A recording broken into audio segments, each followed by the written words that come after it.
눈으로 본 십자가, 현대의학으로 본 예수 그리스도의 고통. 1챕터에서는 영으로 본 예수 그리스도의 고난, 영으로 본 십자가예요. 그러니까 십자가에 담긴 영적인 의미에 대한 부분. 다루었다면 지금 배울 부분은 예수님이 십자가에서 당하신 육체적인 고난이 얼마나 극심한지에 대한 부분을 배우는 거예요. 한마디로 우리가 받아야 할 죄의 형벌과 심판과 저주가 얼마나 무서운 건지를 보여주는데 집중하고 있는 게 지금 우리가 배워야 할 챕터라는 거예요. 이걸 쓴 분이 트루만 데이비스라는 분인데 이분이 의사예요. 그리스도인 의사로서 예수님이 십자가에 달렸을 때 고통이 어떠한 고통이었는지 의학적으로 한번 살펴보는 거예요. 그리스도께서 한번 죄를 위하여 죽으사 의인으로서 불의한 자를 대신하셨으니 이는 우리를 하나님 앞으로 인도하려 하심이라. 육체로는 죽임을 당하시고 영으로는 살리심을 받으셨으니. 이 글에서 나는 예수님의 순환 혹은 예수님의 고난의 육체적인 면에 대해서 몇 가지 생각해 보고자 한다. 겟세마네 동산에서 재판을 받고 채찍질을 당하고 고난의 행렬을 거쳐 십자가에서 돌아가시던 마지막 몇 시간까지 인간의 몸으로 오셨던 예수님의 발자취를 뒤따라 가보자. 예수님의 육체적 고난 문제를 관심 갖게 된 것은 짐 뷰십이 쓴 예수님이 돌아가시던 날이라는 책에서 십자가에 못 박힌 예수님에 대한 글을 읽을 때였다. 그때까지 나는 예수님의 십자가 사건을 다소 덤덤하게 생각해 왔던 것이 사실이었다.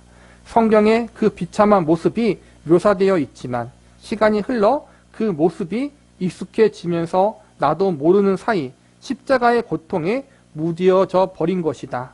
더구나 나는 내가 의사이면서도 실제로 예수님의 죽음의 직접적인 원인이 무엇이었는지 알지 못했다. 이 점에서 복음서 기자들도 도움이 되지 않는다.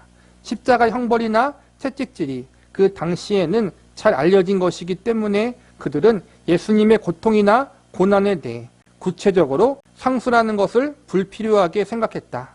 따라서 마가가 간략히 남겨놓은 아래 글을 통해 예수님의 고통에 대해 가늠해 볼 수 있을 뿐이다. 빌라도가 예수는 채찍질하고 십자가에 못 박히게 넘겨주니라. 때가 제3시가 되어 십자가에 못 박으니라. 이 저자가 의사로서 십자가에 달리신 예수님의 고통이 얼마나 끔찍했는지에 대한 부분을 알아본다라는 거예요. 이게 중요한 건 아까 말한 것처럼 우리가 받아야 할 그 심판이 얼마나 엄중한 것인지, 하나님이 죄를 얼마나 무섭고 철저하게 심판하시고 그것이 우리가 받아야 할 하나님의 정죄였음을 우리가 알기 위해서 이 부분을 한번 언급할 필요가 있다는 거예요. 십자가형의 관습, 타락한 인간의 죄를 속하기 위해 성육신하신 하나님의 심적, 영적 고통의 깊이에 대해 논의할 능력은 내게 없다. 그러나 나사렛 예수의 몸이 그 고통의 시간 동안 도대체 무엇을 경험했는지 그분의 순환에 대해 생리적이고 해부학적인 면은 세부적으로 고찰해 볼 수 있다. 이런 생각에서 나는 먼저 십자가에 못 박는 관습 자체에 대해 공부하게 되었다. 외견상 십자가에 못 박는 관습이 처음 알려진 것은 페르시아인들을 통해서였다. 이것은 알렉산더 대왕과 그의 장군들이 이집트와 카르타고에 소개한 것이다. 그 로마인들은 카르타고인들로부터 그 관례를 배우고 실행에 옮겨졌으며 이후 그 기술과 능력을 고도로 발전시켰다. 몇 가지 십자가형의 변화가 고대 문학에 묘사되고 있는데 이 글을 뒷받침해 줄 부분만을 언급하고자 한다. 십자가의 세로대 부분에는 꼭대기로부터 수직으로 60에서 90cm 밑에 가로대가 놓여 있었다. 이것이 오늘날 우리가 일반적으로 생각하는 고전형의 십자가이다. 그러나 예수님 당시 일반적으로 사용된 십자가는 타오 십자가였다. 이 십자가에는 가로대가 십자가의 꼭대기 있는 색임눈에 놓여져 있다. 고고학적 연구를 통해 보면 예수님이 못 박히신 십자가가 바로 그런 십자가형이었음을 알 수 있다. 수직의 세로대는 이미 형장에 박혀 있고 사형 선고를 받은 사형수는 무게가 50kg나 나가는 가로대를 치고 감옥에서 형 집행 장소까지 운반해야 했다. 결국 중세와 르네상스 화가들은 아무런 역사적, 성경적 근거도 없이 십자가 전체를 지고 가는 예수님의 그림을 우리에게 전했던 것이다. 그러니까 우리가 보통 생각하는 십자가가 우리 뒤에 걸려있는 그런 십자가로 생각하는데 사실은 예수님 당시에는 진짜 십자가였다는 거예요. 또 예수님의 십자가상에 대해 화가들과 조각가들이 남긴 작품들은 손바닥에 못이 박힌 모습을 보여주고 있다. 그러나 로마의 역사 보고와 실험에 따른 연구에 의하면 못이 예수님의 손바닥에 박힌 것이 아니라 손목의 작은 뼈 사이에 박힌 것을 알 수 있다. 만일 손바닥에 못이 박혔다면 못은 사람의 몸무게를 지탱하지 못하고 손가락 사이를 찢고 나갔을 것이다.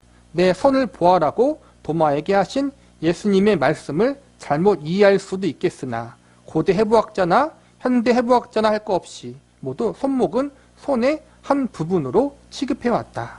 사형수의 제목이 새겨진 작은 패는 보통 형장까지 가는 행렬 앞에 놓여 있었고 나중에 사형수를 십자가에 못 박은 후 머리 바로 위에 그 패를 함께 박았다. 십자가 꼭대기에 나무를 박고 그 위에 붙인 이 패는 어떻게 보면 라틴 십자가 모양을 띈다. 그러니까 예수님이 손바닥에서 못이 박혔다기보다는 의학적으로 보면 손목에 박혔다는 게 맞다라는 거예요. 의사의 관점으로 또 역사의 관점으로 보면은 예수님의 십자가의 고난이 역사적인 사실이며 얼마큼 처참했는지 그런 부분을 계속 배울 거고 그걸 통해서 다시 한번 강조하지만 우리가 그 처참한 십자가에 달려야 했다. 하나님은 예외 없이 모든 죄인들을 그렇게 십자가 이상의 처참한 심판, 처참한 고통과 저주와 형벌을 준다라는 거예요. 그런데 그 처참한 형벌과 저주와 심판을 내가 아닌 예수님이 대신 받으신 것, 이것이 바로 대속의 은혜다라는 사실을 우리가 기억하면 될 것 같아요.